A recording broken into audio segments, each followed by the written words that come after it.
अगर आप भी चाहते हैं बिट्टू मलंगिया एंटरटेनमेंट का ऑडियो वीडियो सबसे पहले आप तक पहुंचे, तो लाल बटन को दबाकर चैनल को सब्सक्राइब करें और बेल आइकन दबाना ना भूलें।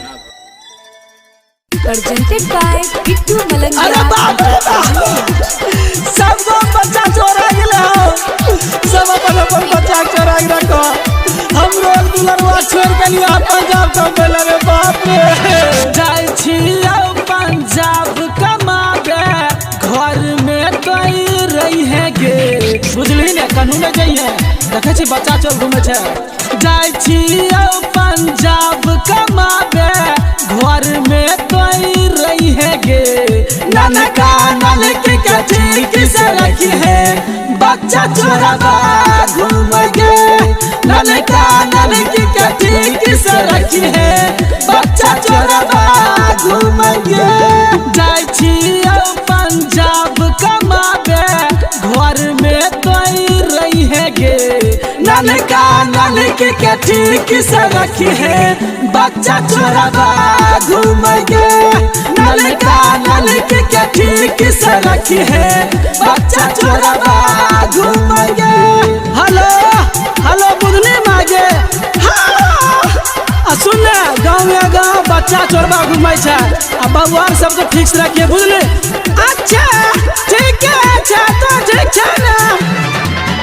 भेष बदल के घूमई साधु भिखारी के, बच्चा के फुसलाई लै छै कुछो खिलाई के। अरे बाप रे, कोई कुछ देतो के लिए न बुझलिन गे।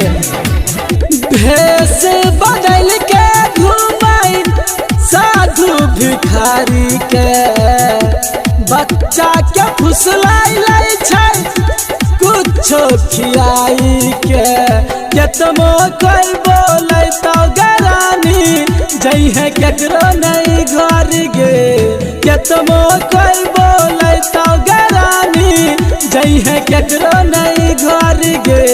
हमर बेटा के ठीक से रखी है, किरनी चोराबा घूम गे। हाँ हमर सुग्गा के ठीक से रखी है, बच्चा चोराबा घूम गे। ऑल इंडिया में हल्ला छे, बच्चा चोरबा किरनी निकाल ले छे। सब अपन अपन बच्चा के बढ़िया से रखियो। सुनो न भौजियो कह दियो नुनू और के बढ़िया से रखे, बुझलो बुझलो। Presented by Bittu Malangiya entertainment. के ना समस्या के होते समाधान हो, मोदी जी सुतल छथिन आ नीतीश कुमार हो। तनी ध्यान दहो, देश के भविष्य खतरा में पड़ल छे।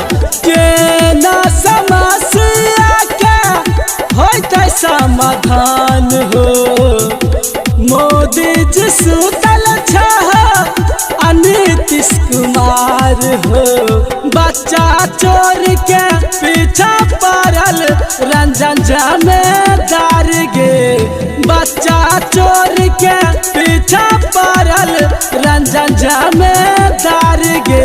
अगले राजा गाय के सुनाबै करना विचार हो, निकू राजा गाय के सुनाबै करना विचार हो।